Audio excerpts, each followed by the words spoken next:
The round that changed armor warfare. Part 1, October 29th, 1944. Near Metz, France, 1600 hours. The German Panther tank crew never heard the shot coming. There was a flash, a sharp hiss cutting through autumn air. Then something impossible happened. The side armor, 40 millimeters of hardened Krupp steel designed to withstand anything Allied forces possessed, simply gave way. Not shattered, not cracked. The metal opened like warm butter beneath a hot knife, cutting through with surgical precision that defied every law of armored combat the Wehrmacht had written into doctrine. Inside, the Panther physics transformed into hell. Metal glowed orange, then white-hot. The loader's hand was still gripping the breech mechanism when superheated gas flooded the crew compartment. 3 seconds. That's how long it took for fighting space designed to protect 5 men to become crematorium. The radio operator tried to scream, but his lungs had already collapsed from the pressure spike. Temperature inside crew compartment exceeded 1200 degrees Celsius. Hot enough to melt steel. Hot enough to incinerate flesh before nerves could register pain. Only the driver survived long enough to crawl through his hatch. His face was a mask of char and disbelief. Skin blackened. Eyebrows gone. Uniform smoldering with chemical smell. German medics pulled him from smoking wreckage 30 yards from destroyed tank. He kept repeating the same phrase, over and over, shock making language mechanical. Das war keine Granate. That wasn't a shell. He was right. It was something else entirely. Something that would haunt the Wehrmacht through winter of 1944 and spring of 1944. A weapon that defied everything they understood about armor thickness and ballistic coefficients. The Americans called it HVAP, High Velocity Armor Piercing, technical designation M93. The German tankers who survived encounters with it had a different name, Hexengranate, the witch round, because no natural law they understood could explain penetration that melted Panther armor like wax. But to understand why Staff Sergeant James Cooper was willing to fire that round, why his hand trembled even as his sight centered on that Panther's hull, you need to go back. Back 3 months. Back to a different battlefield. Back to Normandy hedgerow country. Back to a town called St. Lo. Back to the morning his younger brother died, screaming inside a burning Sherman tank, while Jimmy watched through binoculars. Helpless. 800 yards away. The hedgerow country of Normandy was nature's perfect collaboration with military defense. Every field was a fortress. Every sunken road was an ambush carved by centuries of French agriculture. Stone walls covered in vegetation. Ancient trees forming canopy that hid armor from aerial observation. Terrain that turned tank warfare into close-range knife fight, where superior German guns created massacre conditions for American crews. July 25, 1944, 2nd Armored Division was pushing through Operation Cobra, trying to break German defensive lines that had stalled Allied advance for weeks after D-Day. Staff Sergeant James Cooper sat in gunner's position of M4 Sherman designated Pittsburgh Steel, 28 years old, Pennsylvania steelworker before war, joined Army in 1942, trained as tank gunner because someone told him armor was safer than infantry. Someone had lied. His younger brother David served as loader in Sherman designated Liberty Bell, 3 tanks back in column, 22 years old. Jimmy had gotten David into tank corps, had convinced him steel walls meant protection, had promised their mother Sarah that both Cooper boys would come home, that both would survive because tanks were safer. Empty promises now, as German Panther emerged from tree line 800 yards ahead. The American column stopped. Standard procedure. Identify target. Assess threat. Call for support. But Panther commander didn't wait. Didn't hesitate. Just fired. The German 70-millimeter gun was a masterpiece of engineering. Could penetrate Sherman frontal armor at ranges exceeding 1,000 yards. At 800 yards, it wasn't combat. It was execution. First shell hit lead Sherman. Penetrated frontal plate that should have provided protection. Armor-piercing round punched through rolled homogeneous steel like tinfoil. Detonated inside crew compartment. Ammunition cooked off instantly. Secondary explosion blew turret 40 feet into air trailing black smoke and pieces of men. Turret crashed down 50 yards away. Upside down. Hatches open. Nothing inside recognizable as human. Second shell hit Sherman, designated Boston Pride. Penetration through driver's position. Crew bailed immediately. 4 men emerging from hatches. Uniform smoking, 1 man on fire. Rolling in dirt trying to extinguish flames that clung like napalm. Another crawling, both legs shattered by spalling. Internal armor fragments that became supersonic shrapnel. Infantry medics ran forward under machine gun fire. 2 wounded tankers made it to safety. 2 didn't. Third shell found Liberty Bell, David's tank. Jimmy watched through his periscope, completely helpless. Tungsten carbide penetrator punched through his brother Sherman like cardboard.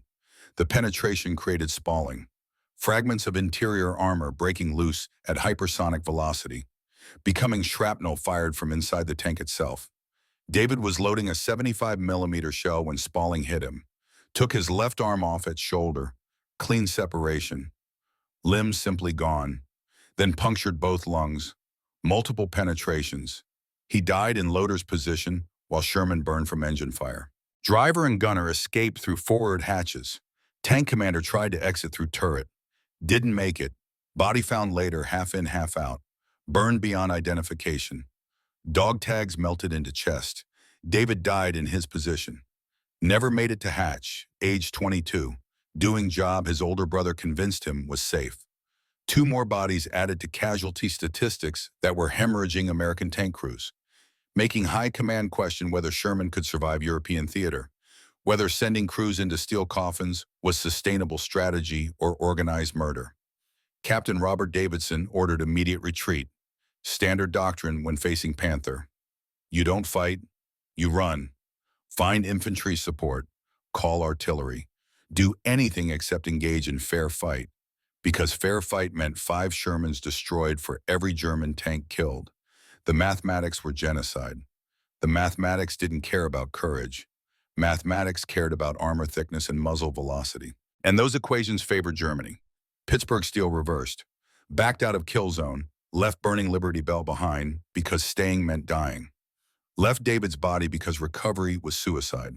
Left him to burn while Panther systematically destroyed 2 more Shermans before artillery forced withdrawal. 5 American tanks destroyed. 15 crew members killed or wounded. 1 German Panther retreating undamaged, proving once again that American armor was inferior. That Sherman crews drove death traps.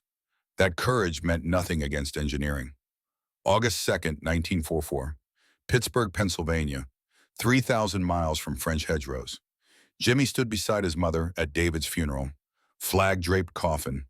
21-gun salute. Rifle volleys echoing across cemetery. Taps played on brass bugle. Honor guard folding American flag into triangle.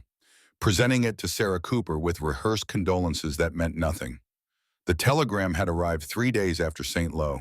Western Union delivery. Yellow envelope every American family dreaded. Sarah had known before opening. Known from the delivery boy's face, from his apology, from the way the world stopped before she tore open paper. The Secretary of War desires me to express his deep regret that your son, Private David Cooper, was killed in action in France on July 25, 1944.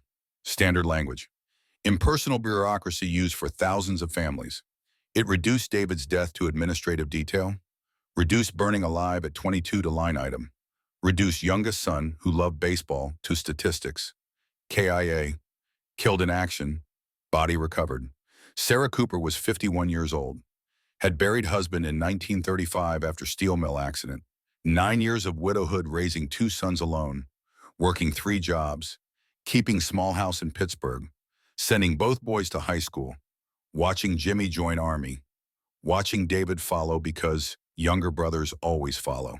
Now watching David's coffin lowered into Pennsylvania earth while Jimmy stood in uniform. Only surviving son, last Cooper male. After service, after mourners left, Sarah pulled Jimmy aside, gripped his arm with surprising strength. Widow's hands, calloused from factory work, strong from years of doing everything herself. Her voice was quiet, steady, more terrible than screaming. You promised me you'd keep him safe. Promised tanks were safer. Promised both my boys would come home. He burned alive, Jimmy. They told me he burned. Army officers said David died instantly, but other mothers told me what burning means. What happens to boys trapped in steel boxes? Your brother died because German tanks are better, because our boys are in metal coffins fighting fortresses. She paused, grip tightening, eyes meeting his. No tears, just steel. Same steel that had survived husband's death. Same steel that raised two sons alone. You're going back over there. Army won't let you stay for your own brother's funeral. Back in France next week. Back in that tank. When you go back, you make them pay. You make every German tank crew pay for David. You make them burn like David burned. You make them understand what they took from us. You hear me, Jimmy? You make them pay, Jimmy heard. That promise would define everything after, would drive him to volunteer for experimental ammunition, would make him willing to fire rounds that turned enemy crews to ash, would justify using science to incinerate humans, would haunt him when German tankers died the same way David died, burning, screaming, helpless, because revenge and justice aren't always the same thing. August 1944, Aberdeen Proving Ground, Maryland, 200 miles from Pittsburgh Funeral. DeMarcus Webb stood in metallurgy laboratory staring at test results that contradicted conventional ballistics.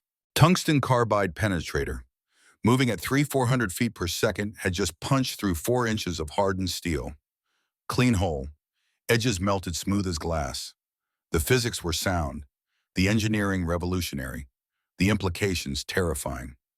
Webb was 45 years old, MIT educated in materials science, recruited by Office of Scientific Research and Development in 1942. His specialty was understanding how metals behaved under extreme stress, how crystalline structures failed, how heat and pressure transformed material properties. For 2 years, he'd been solving an unsolvable problem. How do you defeat German armor superior in thickness and quality to anything America could produce? Standard approach was bigger guns, heavier shells, more propellant. But that created cascading problems. Heavier guns meant heavier tanks. Heavier tanks meant slower tanks. Slower tanks meant easier targets. And American industrial capacity was optimized for producing Shermans, 50,000 of them. So, factories tooled for specific dimensions. Redesigning entire armored doctrine would take years. Years American forces didn't have. Solution had to work with existing platforms. Had to use existing guns without modification. Just new ammunition. Just different physics. That's where tungsten carbide became answer. Metal so dense, so incredibly hard, that even small penetrator could punch through armor if moving fast enough. Density was 15.6 grams per cubic centimeter, nearly twice that of steel, 3 times harder than hardened armor. The trick was velocity. Standard armor piercing relied on mass, heavy projectile, brute force. HVAP relied on speed. Smaller projectile, lighter overall, wrapped in aluminum sabot that fell away after leaving barrel. This allowed tungsten core to achieve velocities no conventional shell could match. Less mass meant higher acceleration. Higher velocity meant better penetration through kinetic energy alone. Test results proved concept worked. At 400 feet per second, tungsten could defeat armor standard rounds couldn't touch. Could penetrate Panther glacis at ranges where Panther killed Sherman. Could transform Sherman from death trap into competitive weapon. Could save American lives by killing German crews efficiently. September 15, 1944. First combat prototype test. Webb and his team loaded M93 HVAP into 76mm gun on test stand. Concrete bunker for observers. Instrumentation measuring velocity and thermal effects.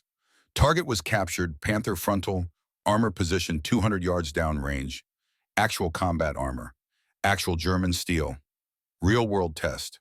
Gun crew loaded carefully. HVAP was precision ammunition. Aluminum sabot had to separate cleanly or accuracy suffered. Tungsten core had to remain stable or penetration failed. Everything had to work perfectly. Webb watched through reinforced glass. Crew made final preparations, checked alignment, verified instruments, gave ready signal, gun fired. Recoil exactly as calculated. Sabot separated correctly. Penetrator flew true. Impact looked perfect through cameras recording at 10,000 frames per second. Penetrator hit dead center. Then target exploded. Not from penetration, from round detonating on contact. Complete failure. The tungsten core had fractured on impact. Metallurgical defect. Microscopic flaw in manufacturing. Crystal structure imperfection that turned armor-piercing round into expensive grenade. Cameras showed frame by frame, core hitting armor, core fragmenting, fragments spreading. No penetration, just failure in smoking crater. Test crew was safe in bunker, but failure was catastrophic. Months of development, hundreds of thousands of dollars, promises made to War Department, all reduced to crater and scattered fragments. Understanding that theoretical physics and practical engineering weren't the same thing. Colonel Harrison was clear. We have 6 weeks to fix this or project gets canceled. Marines are dying in Pacific. Army is dying in France. Every day without working HVAP is another day American boys burn because their tanks can't penetrate German armor. Fix this or I find someone who can. 6 weeks, 42 days to solve the problem. To identify metallurgical failure source. To redesign manufacturing. To test new batches. To prove concept. To deliver weapon that saved lives. Or watch project die while American tank crews kept dying. Webb worked 20-hour days, testing tungsten from different suppliers, analyzing crystal structures under electron microscope, adjusting heat treatment, modifying manufacturing specifications, demanding quality control exceeding anything commercial production required. By late September, they had solution. New tungsten supplier in Colorado, better quality control, redesigned Sabo with tighter tolerances, modified heat treatment eliminating crystal flaws. Tests showed 98% reliability. Penetration exceeded predictions. At optimal range, M93 could defeat any German armor, including King Tiger if conditions were perfect. American Sherman could kill German heavy tank with single shot, could transform tactical situation, could save thousands of lives. But Webb had nightmares, not about failure, about success. He'd seen test footage, watched cameras capture what happened inside target tanks when HVAP penetrated, had calculated exactly what happened to human tissue at 1200 Celsius and pressure waves that ruptured organs. Tungsten core at hypersonic velocity created plasma jet when penetrating. Superheated metal vapor, gas hotter than sun's surface for microseconds, expanding faster than sound, filling crew compartment before anyone reacted, temperature igniting anything flammable, pressure collapsing lungs. Anyone inside died instantly, died before understanding they'd been hit, before knowing to bail out, before having chance to scream. His wife Margaret found him at kitchen table at 3 a.m., glass of whiskey untouched, just staring, processing what he'd created, understanding that saving American lives meant killing German lives with weapon that didn't just defeat armor, but erased humans inside armor. Marcus, what's wrong? Webb looked at her. Metallurgist, scientist, man who understood material science, man who'd created weapon killing more efficiently than anything armored warfare had seen. I created something terrible, something that doesn't just kill, it incinerates, it erases people. German crews won't know what hit them, won't have time to bail out, won't understand they're dying. They'll just cease to exist between heartbeats. One moment alive, next moment ash. No transition, no fighting chance, just physics ending life. Margaret's response was gentle but firm. Practical. German panzers are killing American boys. Your weapon saves American lives. That's what matters.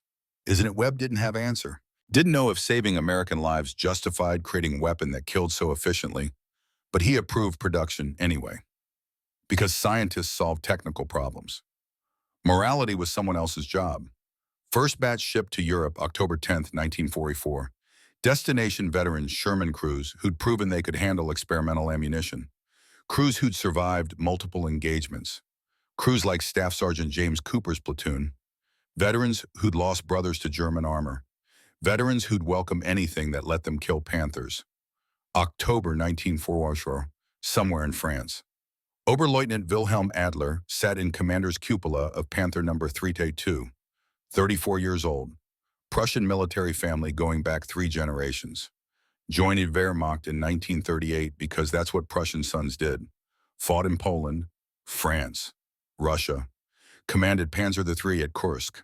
Survived largest tank battle in history. Upgraded to Panther in 1944. Around him, German defensive line was collapsing, slowly. Fighting every yard, but collapsing. American forces advancing from west. Soviet forces crushing Wehrmacht in east. The Reich was dying, everyone knew it. Officers, enlisted. Even Hitler probably knew, though he'd never admit. But knowing didn't change orders, didn't change duty. German tank crews would fight until ammunition ran out or armor failed or death came. Adler's Panther was invincible. This was article of faith. Proven fact. Mathematical certainty verified by combat. 75mm gun could penetrate any Allied tank. Frontal armor could withstand any Allied gun. German engineering at peak. Superior metallurgy. Superior design. Everything Wehrmacht doctrine promised. American Shermans were jokes. British called them Ronsons.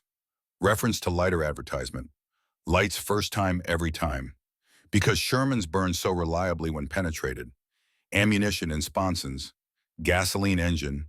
Thin armor. Perfect combination for catastrophic fires. Adler had personally destroyed 11 Shermans since June. Never needed more than 2 shots. Usually 1. Panther's gun could penetrate Sherman at ranges where Sherman couldn't scratch Panther's glacis. This created interesting dynamic.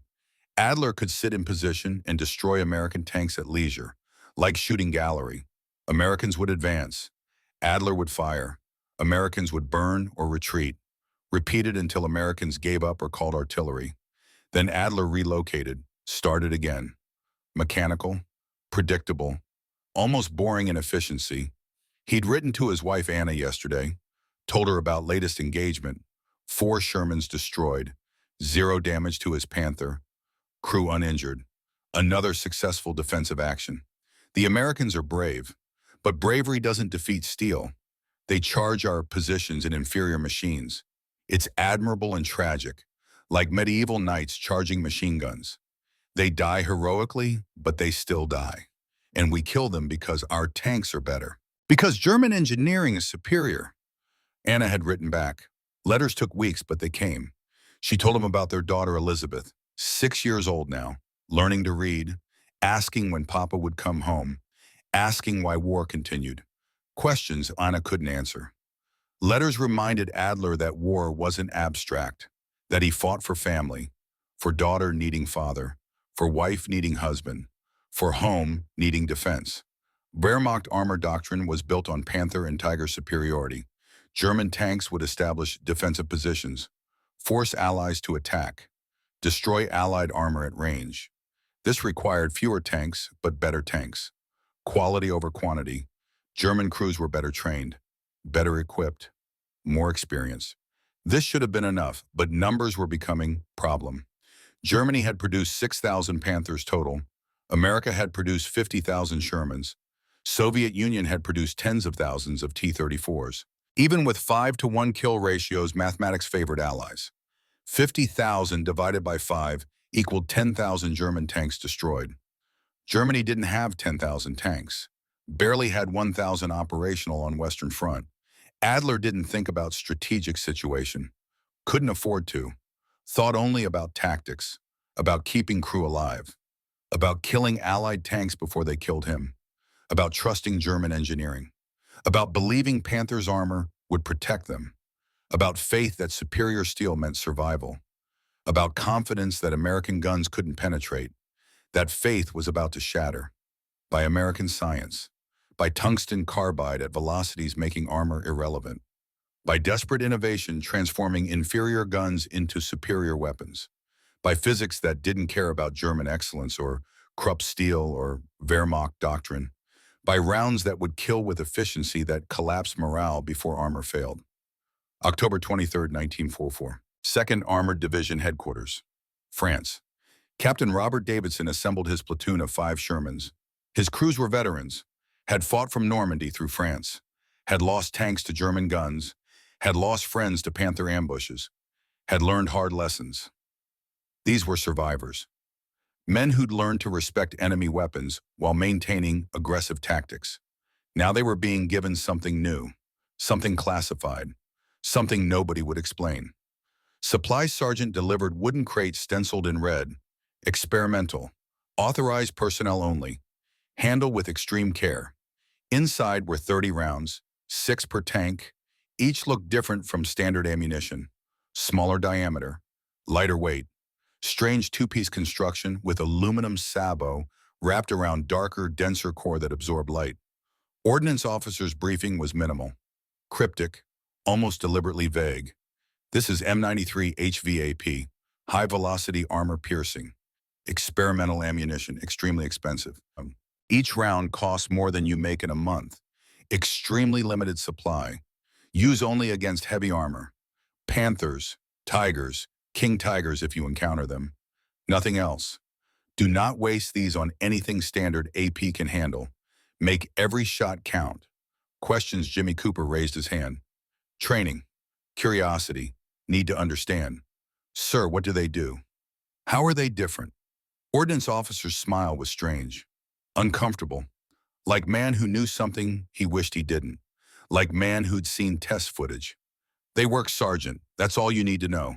Fire them same way you fire standard AP. Aim center mass. Let physics handle the rest. And Cooper, when you hit Panther with this round, don't be surprised by what you see. It's supposed to look like that. Just understand enemy crew won't survive. Won't bail out. Won't have chance to surrender. Round kills everyone inside instantly. Completely. That's what it's designed to do. October 28, 1944. Night before Met's engagement. Jimmy sat in Pittsburgh Steel cleaning the 76mm gun. Checking mechanisms. Preparing for battle. Intelligence said would come tomorrow. Second Armored would push toward Metz. German forces defending. Reports indicated Panthers. Maybe Tigers. Standard nightmare for Sherman crews. Davidson had authorized using HVAP if they encountered heavy armor. Made it clear. These rounds were last resort. Final option. Weapon for when standard ammunition wouldn't work. When crew survival depended on killing enemy tank with single shot. Jimmy had loaded one HVAP into ready rack. Kept it separate from standard ammunition. Special round for special purpose. He held it in dim light. Studied it. The tungsten core was visible through sabot. Dark metal that seemed denser than anything natural. Heavy beyond what size suggested. Compact mass that would penetrate through velocity and density rather than explosive force. He thought about David, about burning Sherman at St. Lo, about brother dying in loader's position, about promise at funeral, about mother's voice demanding revenge, demanding German crews pay for killing American boys. This round represented something. Hope, maybe. Equalizer. Chance to kill Panthers the way Panthers killed Shermans. Quickly, decisively, without mercy. He loaded HVAP into breech. Closed mechanism. Rested hand on firing control. Tomorrow he'd find out if American science could defeat German steel. Tomorrow physics would answer questions blood had been asking since Normandy. Tomorrow tungsten carbide would prove whether metallurgy could transform inferior tank into weapon-killing superior armor.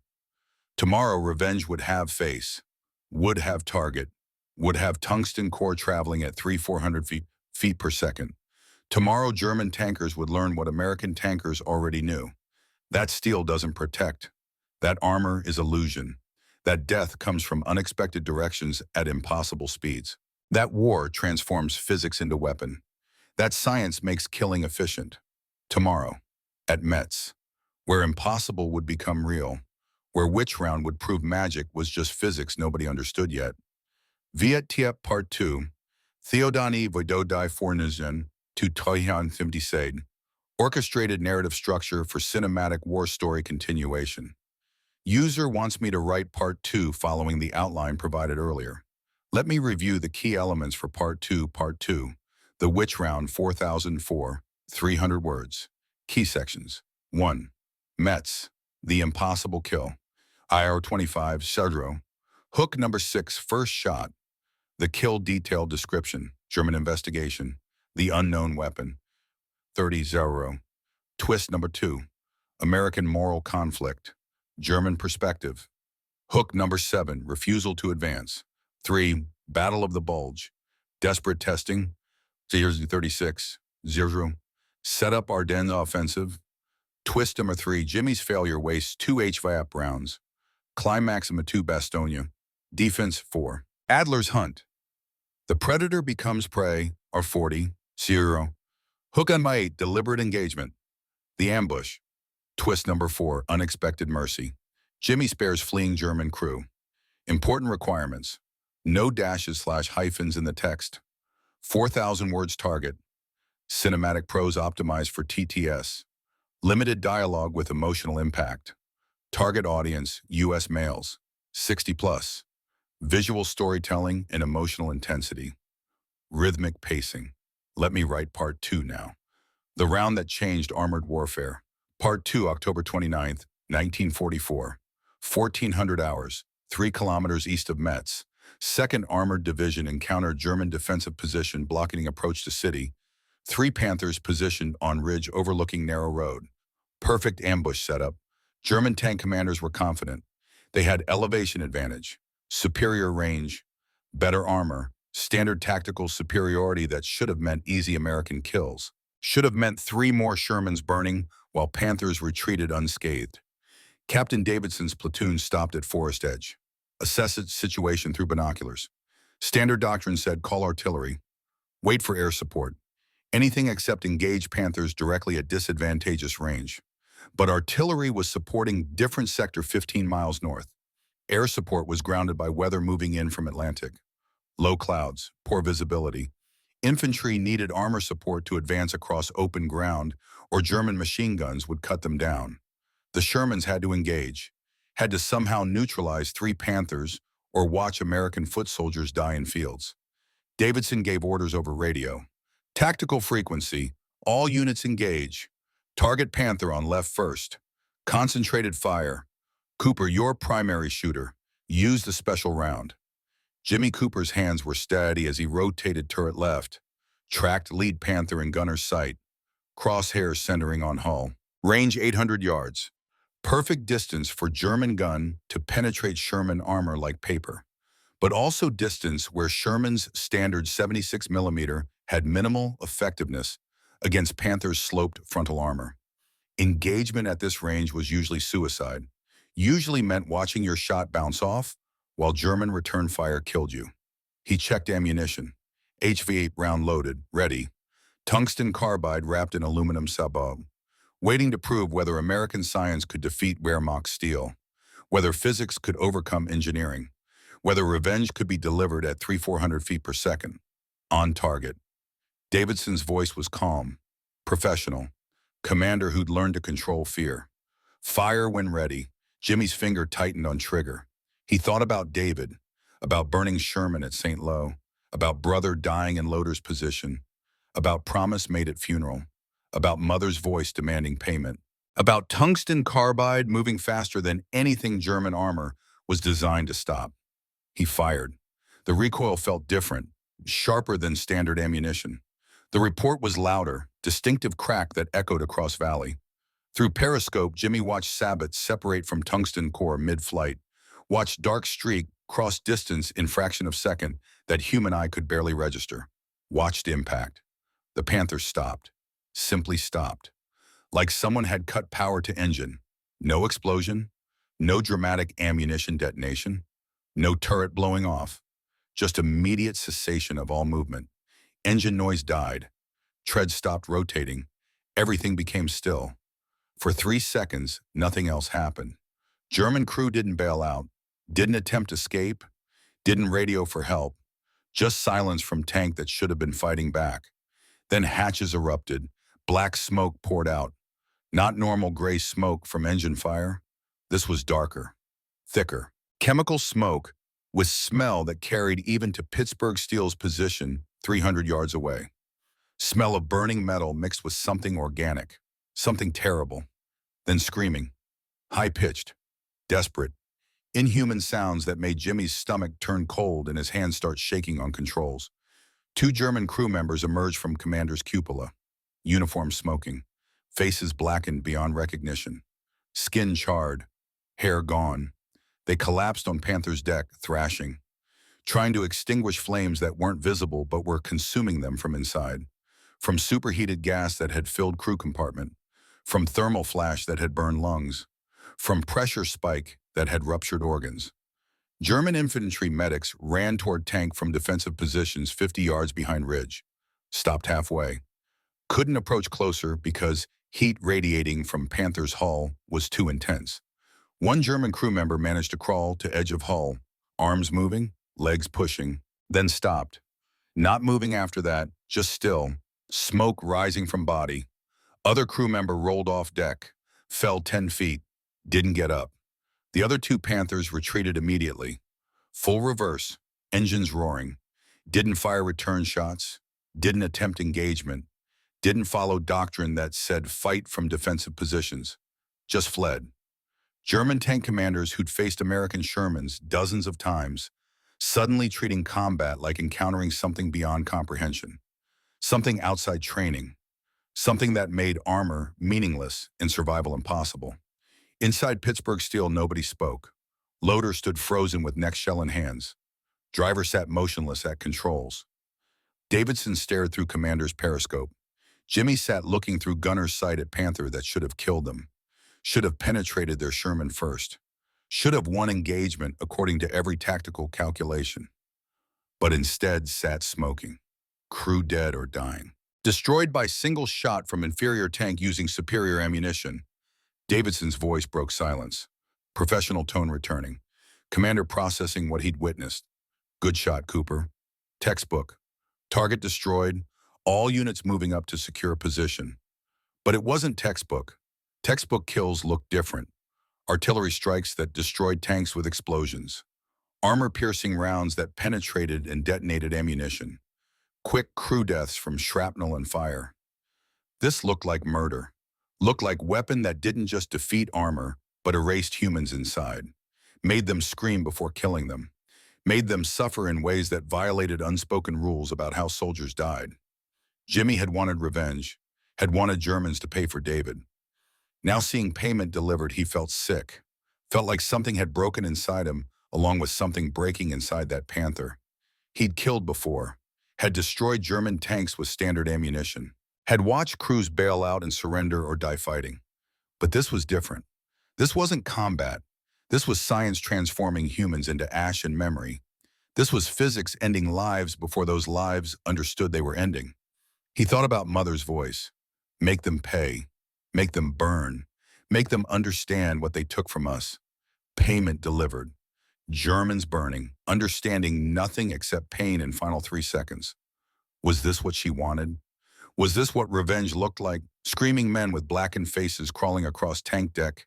Medics afraid to approach because heat made rescue impossible. Enemy soldiers dying not from courage versus courage, but from metallurgy versus flesh. October 30th, 1944. Day after Metz engagement. American engineers examined destroyed Panther. Process took 6 hours, cutting through armor, removing hatches, accessing interior that had become oven. They found perfectly round hole inside armor. 40 millimeters of Krupp steel penetrated like paper. Edges were melted smooth like glass. Interior of tank was nightmare. Metal surfaces showed heat damage. Gauges melted. Rubber components vaporized. Seats charred.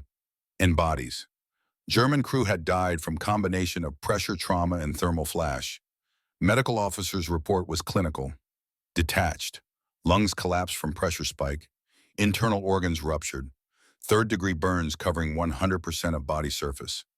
Death would have been quick. Seconds rather than minutes. But quick didn't mean painless. Quick meant dying before understanding you were dying, before comprehending what hit you, before having chance to pray or think of family or do anything except cease existing. Jimmy attended examination. Wanted to see what HVAP round actually did. Wanted to understand weapon he had fired. Needed to know whether this was justice or just killing. What he saw made him vomit behind tank. Not from weak stomach. From understanding. This round killed the way David had died. Burning, sudden, complete.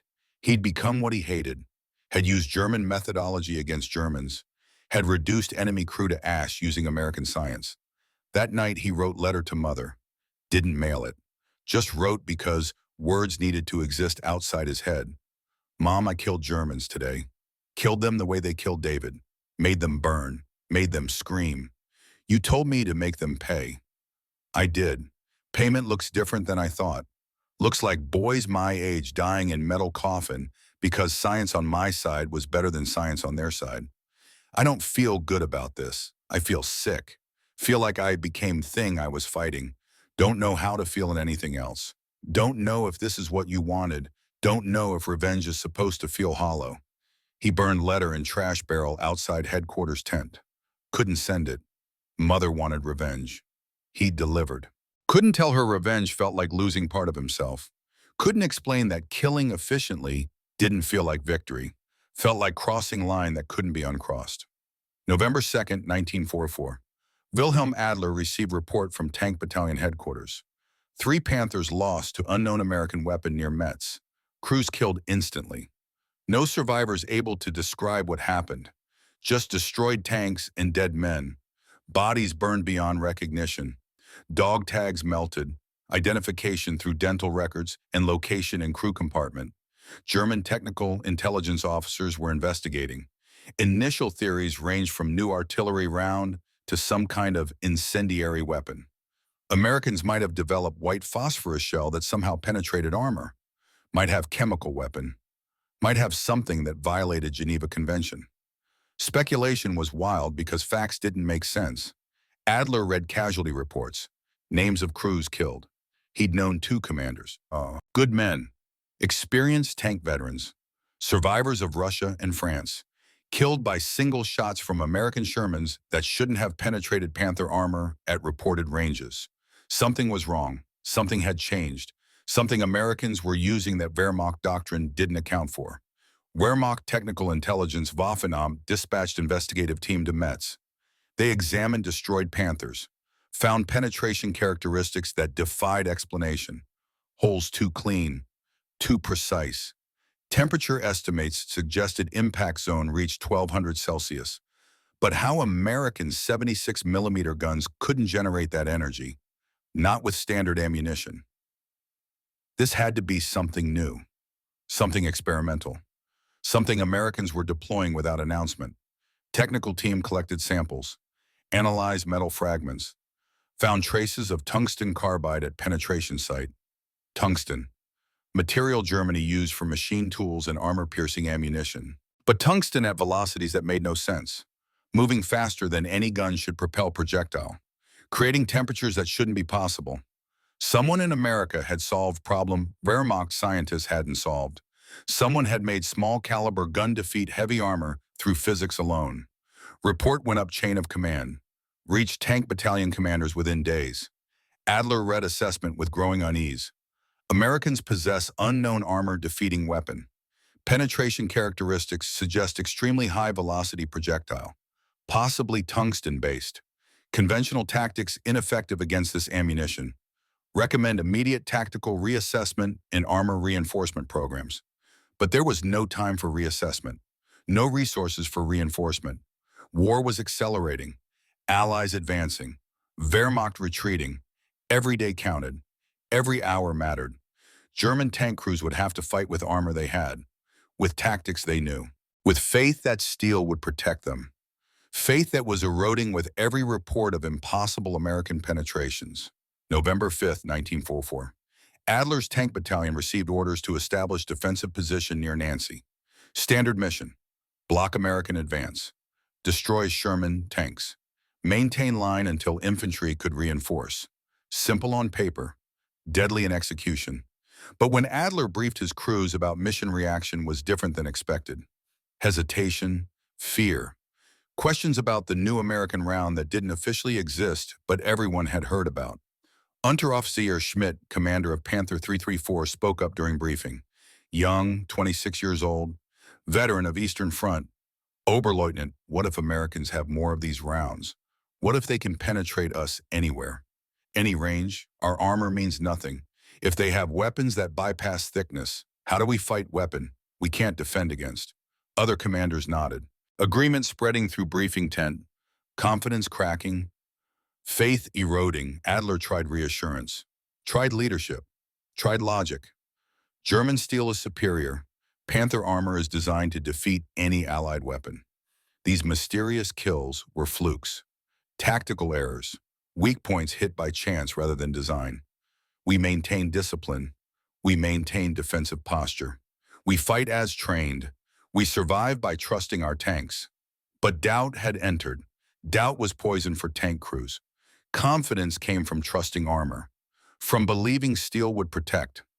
Once crews started questioning whether armor worked, combat effectiveness collapsed. Soldiers who thought they might die regardless of tactics stopped following tactics, started taking desperate actions, started breaking under pressure that should have been manageable.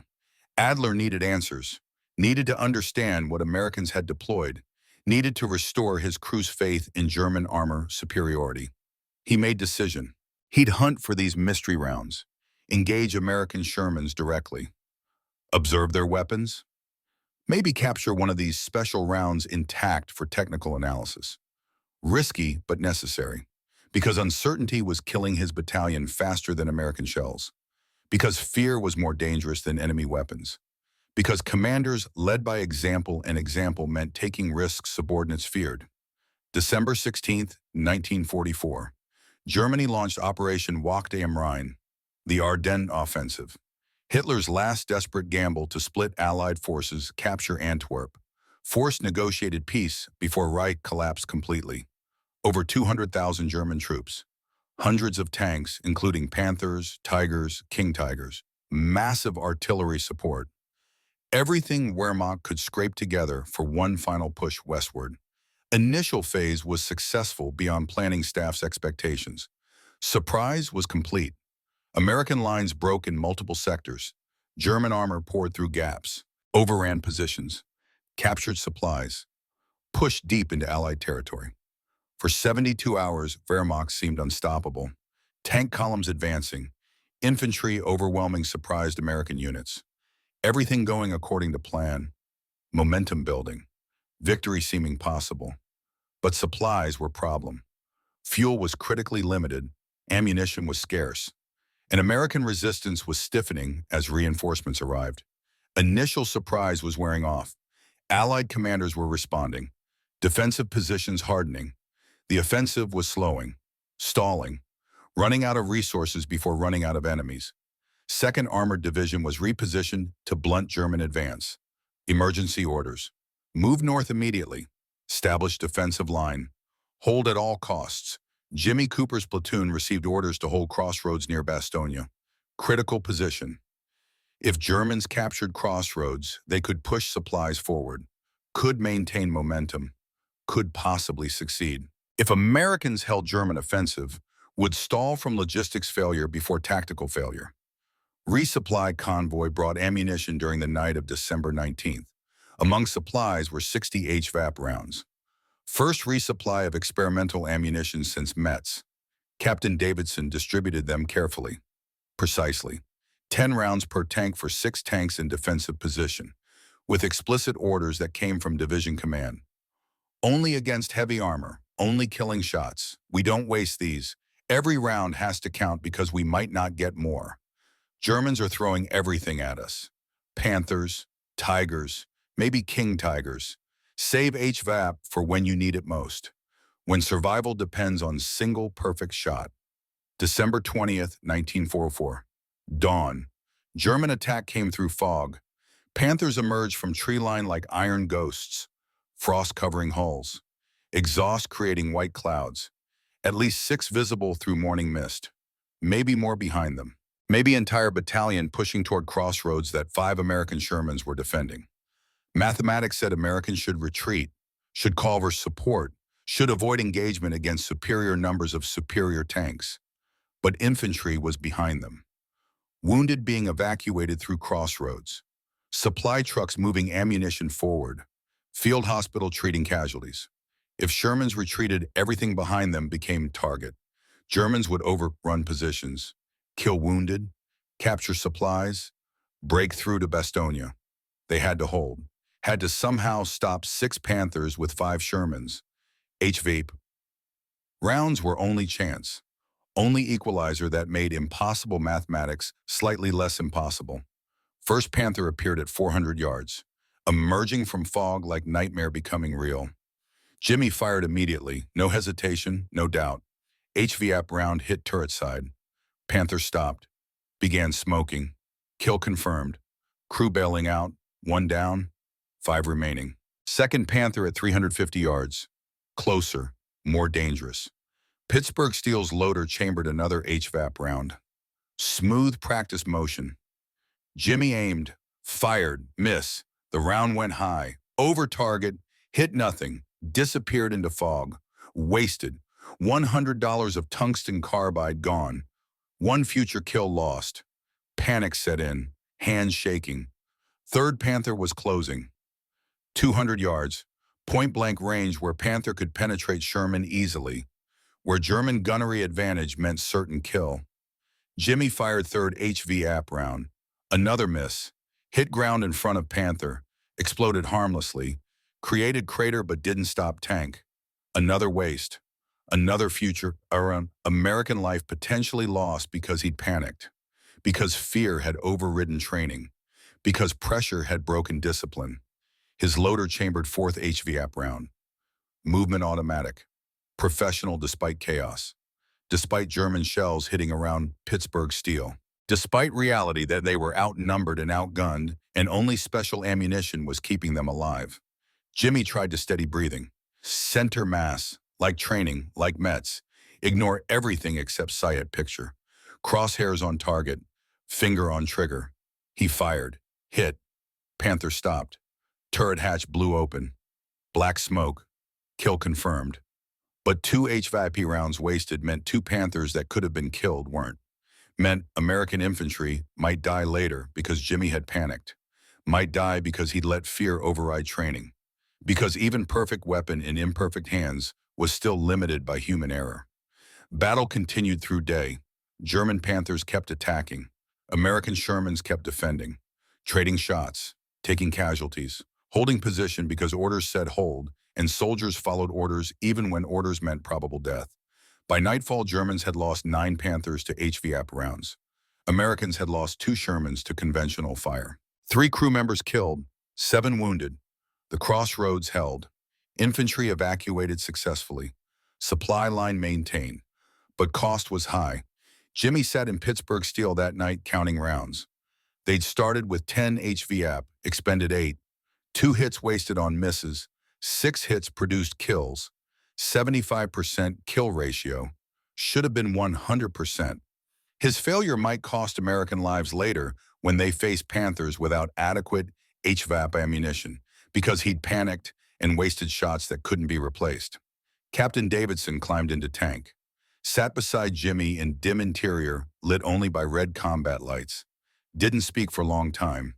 Just presence. Commander sharing space with gunner. Finally quiet words. Understanding without judgment. You saved lives today, Cooper. Killed 6 Panthers. Maybe 7 if we count Henderson's claimed kill. You did good. Better than good. You held this position. Made sure wounded got out alive. Made sure supplies kept moving. Don't focus on 2 misses. Focus on 6 hits. That's what matters in war. Results matter. Intentions don't. Fear doesn't. Just results. I wasted 2 rounds, sir. Missed twice because I panicked. Froze. Let fear override training. Everyone panics. Everyone makes mistakes. You still killed 6 German tanks. Still held this position against superior numbers. Still made sure Americans lived who would have died if you'd failed completely. 2 misses don't erase 6 hits. Don't erase fact that you're one of best gunners in battalion. Don't erase fact that I trust you with experimental ammunition because you use it better than anyone else. But Jimmy focused on misses anyway. Focused on understanding that perfect weapon in imperfect hands was still limited by human weakness. That technology didn't eliminate fear. Just changed what you were afraid of. He'd been afraid of dying, now afraid of failing. Afraid of wasting resources. Afraid of letting Americans die because he wasn't good enough to use a weapon that could save them. New fear, different fear, but fear nonetheless. December 22nd, 1944. Wilhelm Adler volunteered for reconnaissance mission. His orders were clear: locate American armor positions near St. Vith. Engage if tactically advantageous. Report American weapons and tactics. Specifically, report any encounters with mystery ammunition that had been killing Panthers throughout Ardennes offensive. Any information about special rounds. Any technical data. Anything that would help Waffenamt understand what Americans were using. Adler took his Panther plus 2 escorts, 3 German tanks against unknown American strength. Risky but calculated. He needed to observe these special rounds in action, needed to understand how they worked, needed to prove Panther could survive encounter if proper tactics were employed, needed to restore confidence, needed to show his crews that German armor still had value. That steel still protected if used correctly. They found American position quickly. Intelligence was accurate. 3 Shermans holding crossroads 2 kilometers west of Saint-Ville. Perfect setup for observation. Equal numbers, good terrain. Adler had elevation advantage, standard tactical superiority. He'd engage from defensive position, watch American fire patterns, dodge or absorb rounds while observing, then withdraw with data for technical intelligence. Simple plan, professional execution. What could go wrong? Everything. Lead Sherman fired first. Range 1,000 yards. Distance where Adler thought they were safe. Distance where standard Sherman ammunition shouldn't penetrate at all. Should bounce off harmlessly. Should allow Panther to return fire and kill Sherman at leisure. But this wasn't standard ammunition. Adler watched through periscope as dark streak crossed impossible distance in fraction of second. Watched impact on his wingman's Panther. Penetration was instant, was total, catastrophic. Panther 415 simply died. Engine stopped. Treads froze. Everything ceased. Hatches blew open 3 seconds later. Black smoke erupted like volcano. His wingman's crew bailed out screaming. Uniforms burning, faces black with char. One crew member on fire, rolling in December, snow trying to extinguish flames that wouldn't go out. Another crew member crawling, both legs not working, dragging himself away from tank that had become crematorium. Adler ordered full retreat, immediate, maximum speed. His second wingman in Panther 421 began reversing. Engine roaring, treads throwing snow. Second Sherman fired. Another hit, another dead tank. Crew didn't even try to bail out, just stopped. Everything stopped. 2 shots, 2 kills. From range where German doctrine said they were invulnerable, where Panther armor should have been impenetrable, where physics said American guns couldn't generate enough energy. Adler fled, full reverse, maximum speed, weaving through forest, expecting any moment to feel that terrible impact, to experience penetration that turned crew compartment into furnace, to die like his wingman had died, quickly, horribly, without dignity or chance to fight back, without opportunity to use superior gun or superior armor or superior training, just death from weapon that made everything irrelevant. But Americans didn't fire. Let him run. Let him escape to tell others. That was more terrifying than killing him would have been. They deliberately let him live, let him spread fear, let him tell other German crews that Panther armor meant nothing against this weapon. That range meant nothing. That tactics meant nothing. That physics itself had turned against them. Terror as weapon, psychological warfare through mercy, killing 2 to break 1 survivor's mind. December 23, 1944. Different sector. Jimmy Cooper's Sherman encountered Lone Panther retreating through forest. Solo tank, moving fast. Tactical withdrawal or rote retreat, impossible to determine. Perfect shot, range 200 yards. Panther's side armor exposed. Vulnerable position. HVAP round loaded, ready. Jimmy centered crosshairs. Perfect sight picture. Finger on trigger. 1 shot and Panther dies. Crew dies. Revenge for David continues. Payment keeps accumulating. But something stopped him. German crew was bailing out before Pittsburgh Steel could fire. Abandoning tank without being engaged. Running through snow. Terrified. Not fighting, just fleeing. These weren't crew that had killed David. These were boys his age wearing different uniforms. Boys who'd seen what HVAP did to their friends. Boys who'd rather freeze in December snow than burn in steel coffin. Boys who'd lost faith in armor, lost confidence in protection, lost belief that metal could save them. Jimmy watched them run, kept Panther in his sights but didn't fire. Let them escape. Let them live. Let them carry terror back to German lines. Captain Davidson didn't order him to shoot, didn't question decision, just marked it in log. Standard notation without judgment. Panther abandoned. Crew fled before engagement. Vehicle considered destroyed through abandonment. No ammunition expended. That night, Jimmy thought about faces he'd seen through magnification. Young faces, scared faces, human faces. Not monsters, not machines. Just soldiers who'd lost faith in their armor, who'd rather risk capture than trust steel that melted under American rounds. He'd given them mercy David never received. Didn't know if that made him better person or just weak. Didn't know if revenge required killing everyone or just enough. Didn't have answers. Just had questions that kept him awake in frozen December darkness while war continued around him. Viet Tiep Part 3. Theodani Voidodai Fornhunzan. 2.02 Orchestrated Historical Narrative Part 3. Cinematic Prose and Audio Optimization. User wants Part 3 of the round that changed armored warfare, following the outline provided earlier. This should be about 4,000 words covering Rhine crossing and King Tiger engagement. Adler's final stand. The meeting between Jimmy and Adler. Post-war reconciliation. Modern legacy, key requirements. No dashes in the text. Cinematic prose optimized for text-to-speech. Limited but impactful dialogue. Target audience, male 60-plus Americans. Must include the major twists, climaxes, and hooks from the outline. Let me write Part 3 following the structure. Rhine crossing setup. King Tiger problem. Jimmy versus Adler, final battle. The meeting and shared humanity. Post-war correspondence. Modern legacy. I need to maintain the emotional depth, historical accuracy, and avoid any dashes while keeping the prose flowing naturally for audio narration. The round that changed armored warfare. Part 3, March 1945. Allied forces approached Rhine River. Last major natural barrier before Germany proper. Final geographic defense before Allied armies could pour into German heartland and end war through overwhelming force. Wehrmacht defensive doctrine required holding Rhine at all costs. Every meter of river was fortified. Every crossing point defended. Every bridge destroyed. German high command established defensive positions anchored by King Tiger tanks. Panzerkampfwagen 6, Ausfuhrers B, heaviest armored vehicles ever produced, most powerfully protected tanks in history. King Tiger frontal armor was 180 millimeters thick, sloped at optimal angles for deflection, designed to be mathematically impenetrable. Nothing Allies possessed should penetrate it. No gun, no shell, no weapon.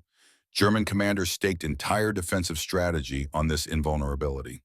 King Tigers were mobile fortresses, psychological weapons that terrified Allied tank crews who'd learned that even standard Tigers were nearly impossible to kill frontally. King Tiger was supposed to be absolutely impossible, but American metallurgists had been working through winter, developed upgraded ammunition, T-30E-16 for 90-millimeter gun, longer tungsten penetrator, higher velocity than M93, better sabot design, improved propellant. Testing showed it could defeat 180 millimeters of armor. Theory said it worked. Mathematics confirmed penetration. Physics supported predictions. Reality would test theory at Rhine. 2nd Armored Division received allocation of T-30E-16 rounds. 50 rounds total distributed among 17 tanks equipped with 90-millimeter guns, primarily M36 tank destroyers. Each commander received explicit orders from divisional commander. Message was clear, unambiguous. These rounds cost more than you make in a year. Use them only against King Tigers. Only confirmed kills. Do not waste them on Panthers or lesser armor. Do not miss. Missing wastes American resources and costs American lives. Every shot must count. March 22, 1945. Captain Davison's platoon received special assignment. Tank destroyers equipped with 90-millimeter guns would engage King Tigers defending Rhine crossing point near Remagen. Intelligence identified 3 King Tigers positioned to cover bridgehead. Taking them out was prerequisite for infantry assault. Standard tactics wouldn't work. Airstrikes couldn't guarantee kills through that much armor. Artillery would take hundreds of rounds per target. Hours of bombardment, ammunition that couldn't be spared. Only option was direct fire. HVAP, physics against steel, science against engineering. Jimmy Cooper had been reassigned. His Sherman had been damaged in previous engagement. Transmission failure. He was now gunner in M36 tank destroyer designated Resolute. 90-millimeter gun. Better penetration than Sherman's 76. Loaded with 6 T-30 E-16 rounds. Mission was clear. Simple on paper. Kill 3 King Tigers with 6 rounds. Minimum 75% hit rate required. Maximum 2 rounds per target. No room for error. No room for panic like at Bastogne. No room for human weakness when physics demanded perfection. Pre-mission briefing included technical data on King Tiger armor. Clinical presentation. Numbers without emotion. Frontal plate 180 millimeters. Turret front 200 millimeters. Side armor 80 millimeters. Optimal shot placement was center rear at oblique angles, but engagement would be frontal. Direct approach, range approximately 1,200 yards. Firing at strongest point on strongest tank Germany ever produced. At armor that had never been penetrated in combat. At protection that German crews trusted absolutely. Jimmy studied penetration calculations, complex mathematics, velocity times density times angle. At 1,200 yards, T-30 E-16 should penetrate 180 millimeters with marginal safety factor. Should penetrate, not guaranteed. Just probable. 80% confidence, 20% chance of failure, 20% chance that round would bounce off and King Tiger would return fire and M36 would die because its armor couldn't stop King Tiger's 88-millimeter gun.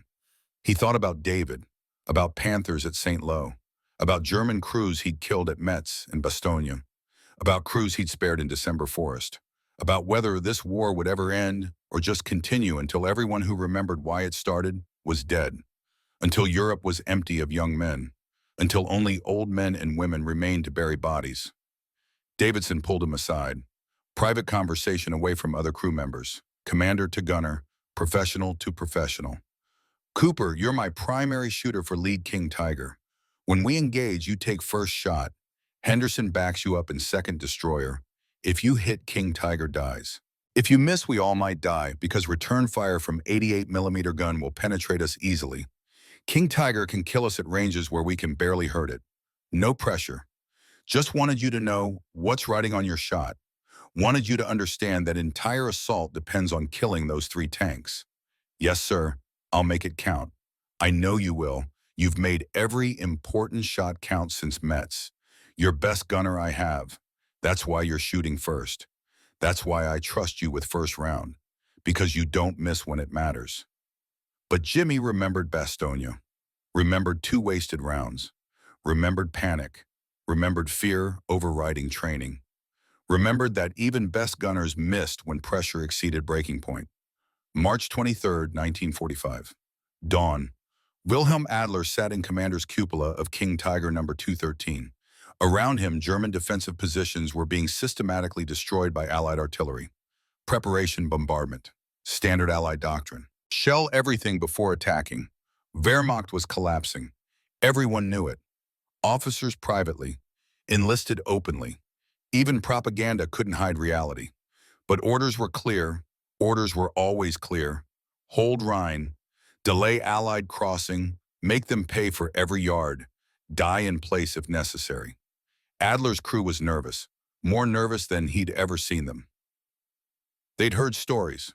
Reports from Ardennes. Tales about American special rounds that penetrated Panthers like paper, that killed crews instantly. That made armor meaningless, but King Tiger was different, stronger, better protected. Surely this armor would hold. Surely 180 millimeters of Krupp steel would stop American tungsten. Surely German engineering would prove superior at final moment. Surely. Adler had written final letter to his wife Anna the night before, told her he loved her, told her to raise their daughter Elizabeth to remember him, told her that dying to defend homeland was honorable, even when homeland was dying.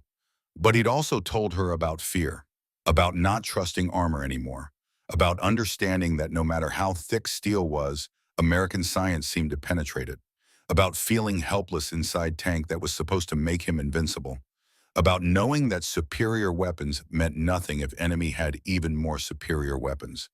He hadn't mailed letter yet, would mail it if he survived, would carry it to grave if he didn't.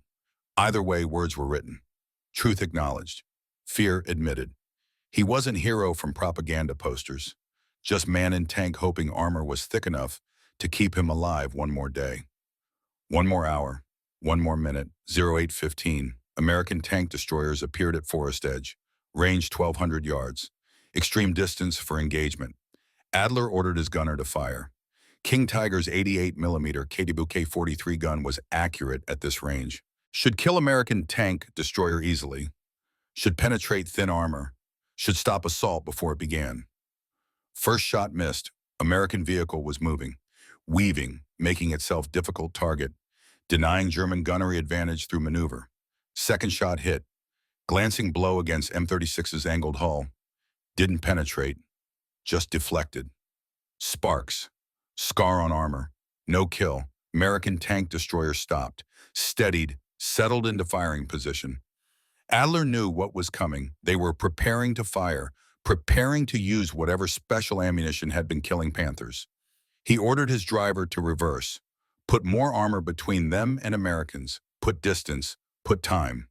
But King Tiger was slow, ponderous. 70 metric tons of steel doesn't accelerate quickly.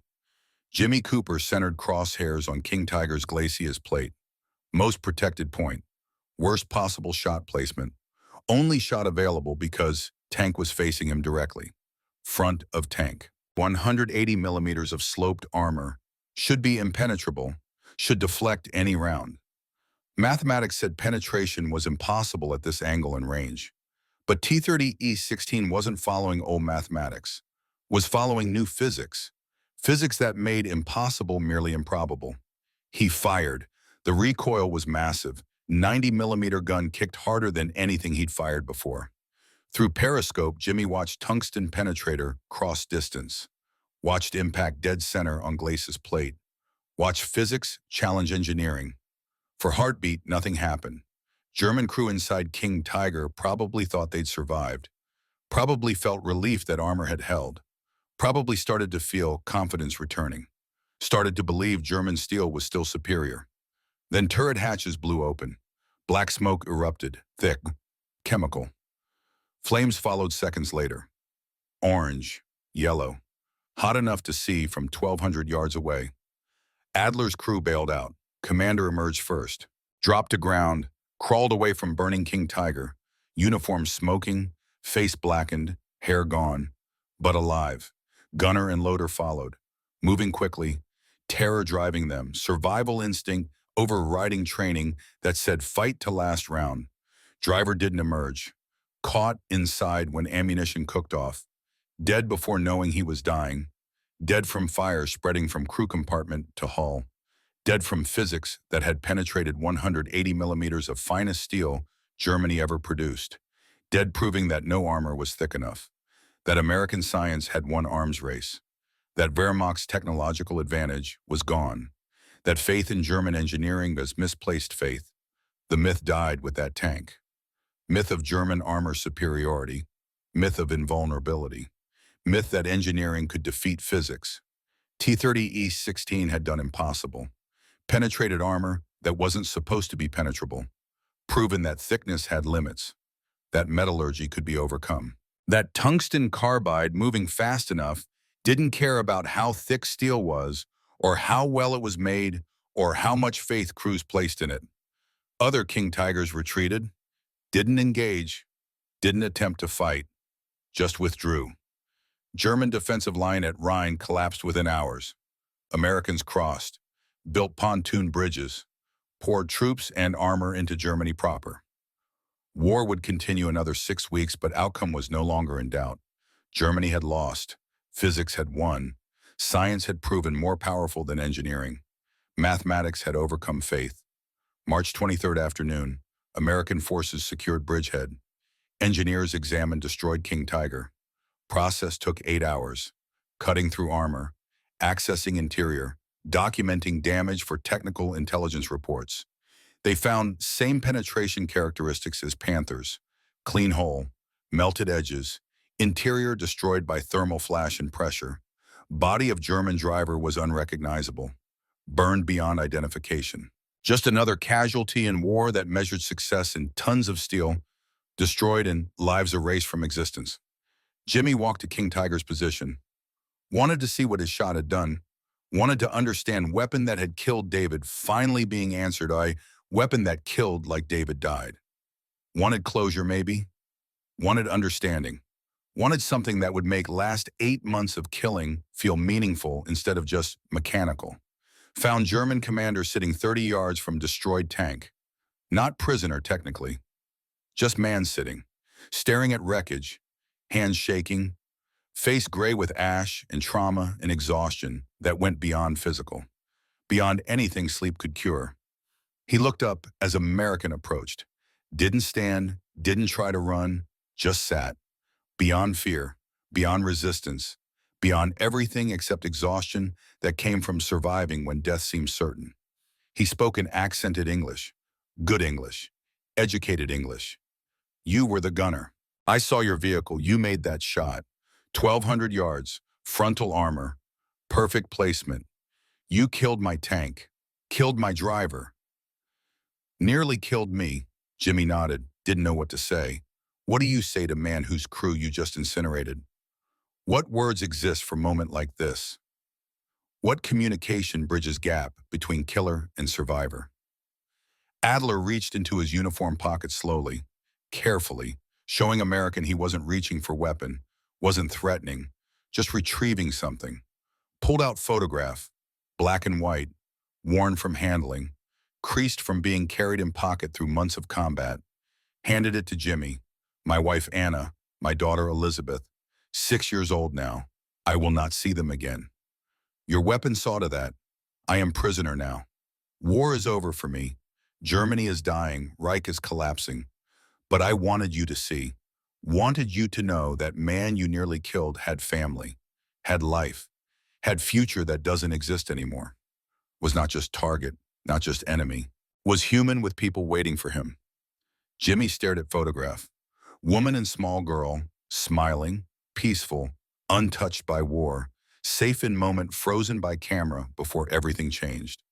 He thought about David, about his own family, about mother waiting in Pittsburgh for son who might not come home, about fact that everyone in this war had people waiting, had families, had lives beyond uniforms and tanks and killing. He reached into his own pocket, pulled out photograph he carried, David in uniform, smiling, young, alive in frozen moment before Normandy, before St. Lo, before death.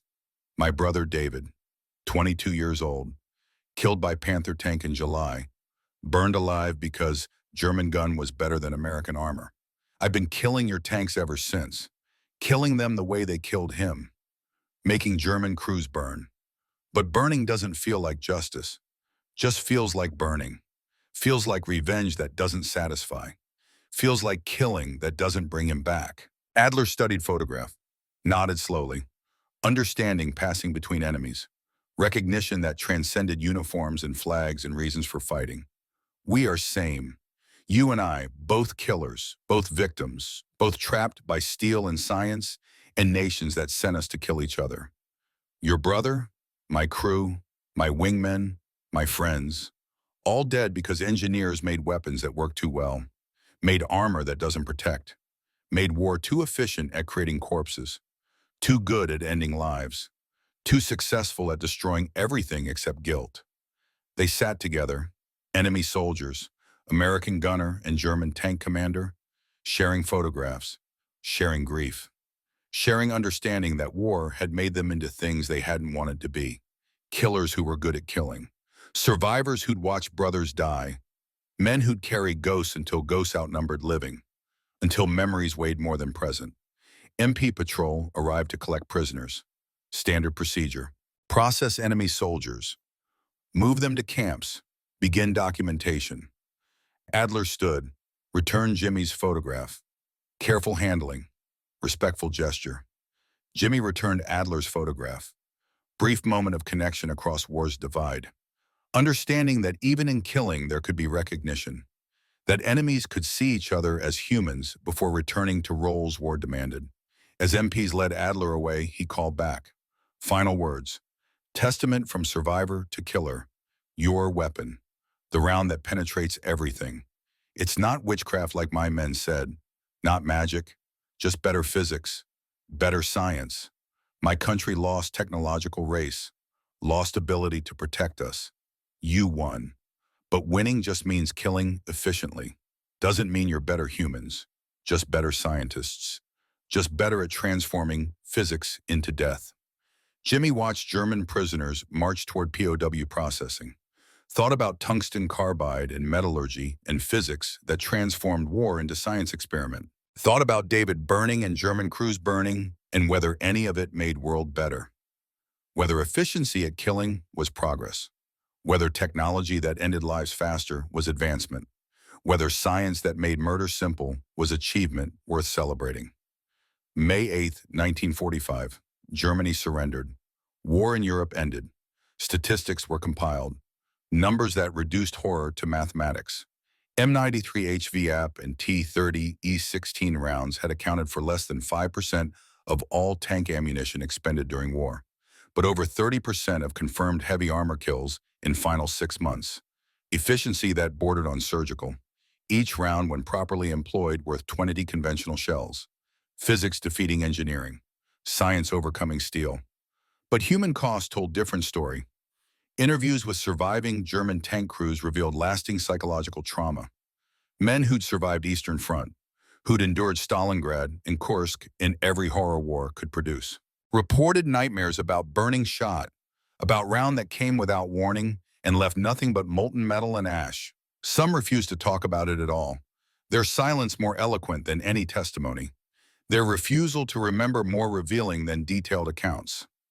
American tankers had complicated feelings, relief at having weapon that worked, pride at technological achievement, sometimes guilt at efficiency of killing. One Sherman commander's account captured ambiguity.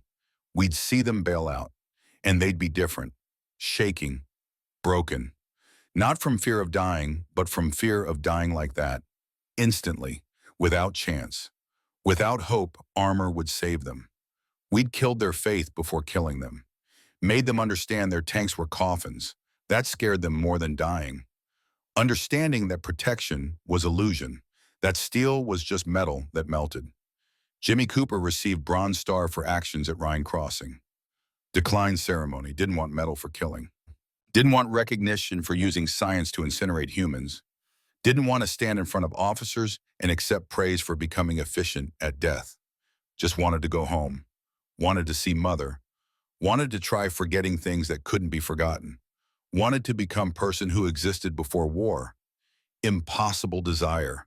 War changed everyone. Killing changed it everyone. No going back. 1953. 8 years after war ended. Jimmy received letter, German postmark, return address in Munich. He opened it carefully. Suspicious, curious. Inside was letter written in careful English.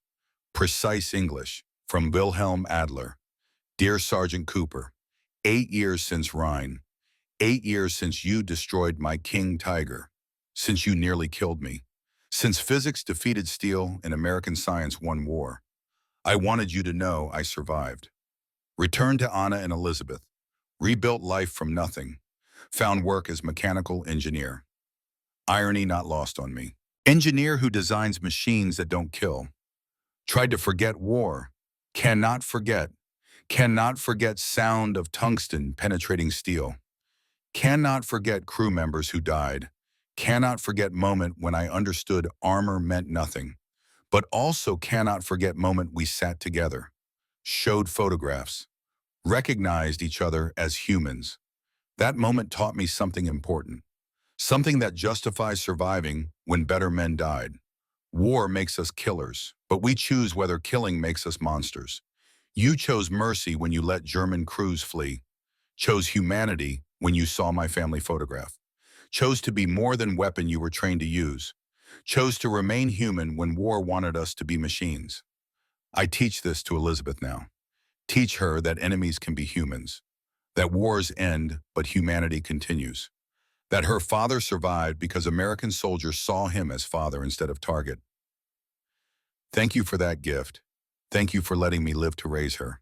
Thank you for being human when war wanted us to be efficient killers. Thank you for understanding that physics wins battles but humanity survives to rebuild. Your former enemy, Wilhelm Adler.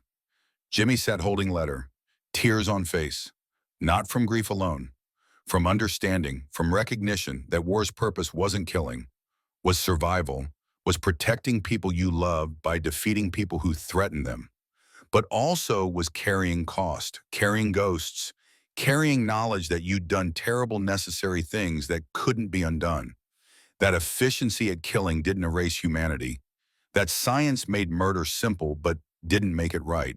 He wrote back, started correspondence that lasted decades. Two tank veterans, American and German, sharing experiences neither could share with people who hadn't been there, sharing trauma that civilians couldn't understand, sharing understanding that science had won war, but humanity survived it, that tungsten carbide and metallurgy and physics were just tools, that humans wielding tools made choices about how to use them, about when to kill and when to spare, about whether to be monsters or remain human despite everything. Letters crossed Atlantic for 30 years, discussing families, lives rebuilt, careers, children growing up, grandchildren being born, normal life resuming after abnormal years, but always returning to war, to Rhine, to moment when they'd sat together, recognizing shared humanity across enemy divide, to understanding that could only exist between people who'd killed and survived and chosen not to let killing define them. 1985. Jimmy traveled to Munich, first time visiting Germany since war. Met Adler in person, two old men, 70 years old, gray hair, lined faces, bodies marked by time, but eyes still held recognition, still carried memory of younger selves sitting beside destroyed King Tiger, still understood what they'd shared when world was trying to make them kill each other. Elizabeth was there, 46 years old now, married, 3 children, German woman whose father survived because American gunner chose mercy. She thanked Jimmy. Awkward gratitude for complicated gift. Thank you for not killing my father. Thank you for penetrating his tank but letting him live. Thank you for physics that defeated steel, but humanity that spared human.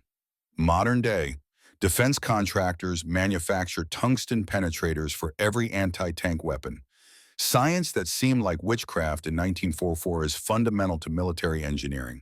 Every Sabot round, every anti-armor missile, every tank gun owes design lineage to experimental shells rushed to front lines in dying days of World War II. Technology evolved. Fins added, depleted uranium replacing tungsten, advanced ceramics, computer targeting, but principle remains unchanged. Hypervelocity, ultra-dense projectiles that defeat armor through kinetic energy alone. Germans were right about one thing. It wasn't shell in traditional sense. Was future. Was warfare where victory belongs to whoever manipulates matter and energy most efficiently. Was proof that wars are won in laboratories as much as battlefields, by scientists as much as soldiers, by physics as much as courage, but also proof that humans using science make war human or make it horror. That technology doesn't eliminate choice, just changes what you choose. That even in killing there can be mercy. That even in victory there can be understanding. That physics wins battles but humanity survives to rebuild. That efficiency at death doesn't require efficiency at hatred. Final image preserved in letters between former enemies. Photographs. David Cooper smiling in uniform before St. Lo. Wilhelm Adler's family before Rhine. American and German families separated by war, but connected by humanity that survived physics. Science created weapons that killed with unprecedented efficiency. Humans chose whether killing meant genocide or meant protecting those photographs. Those families, those futures that continued after tungsten stopped flying and steel stopped burning.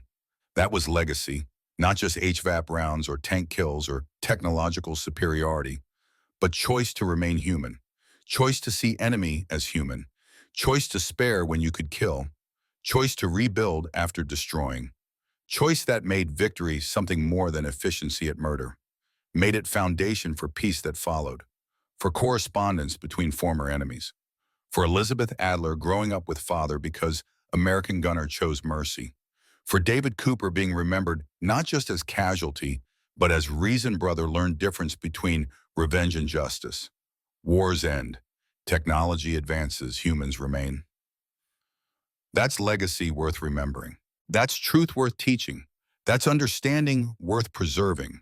Because next time science makes killing efficient, next time physics transforms into weapon, next time technology promises victory through superior death, someone needs to remember, needs to choose humanity, needs to understand that tungsten carbide traveling at impossible speeds can penetrate any armor. But mercy traveling between enemies can penetrate any hatred. That's what James Cooper and Wilhelm Adler taught through decades of letters, through friendship built on foundation of trying to kill each other, through understanding that emerged from ashes of destroyed tanks and burned crews and physics that made armor meaningless. They taught that winning war doesn't require losing humanity, that being efficient killer doesn't require being monster. That technology makes killing simple, but humans make killing meaningful or meaningless. And that choosing meaning, choosing mercy, choosing to remain human when war demands you become machine burger. That's victory worth celebrating. That's achievement worth commemorating. That's legacy worth passing to generations who will face their own weapons, their own physics, their own choices about what efficiency means and whether killing efficiently is progress or just killing. The round that changed armored warfare was tungsten carbide at 300-400 feet per second. But the choice that changed two lives was mercy at 0 feet per second. Standing still, recognizing human in enemy uniform, seeing father in tank commander, seeing brother in soldier. That changed everything. That made technology servant instead of master. That made science tool instead of tyrant. That made war horrible, but humans hopeful. That's what David Cooper died for. That's what German crews burned for. That's what James Cooper and Wilhelm Adler lived for after surviving. Understanding that physics wins battles, but humanity wins peace. And peace is what makes battles worth surviving.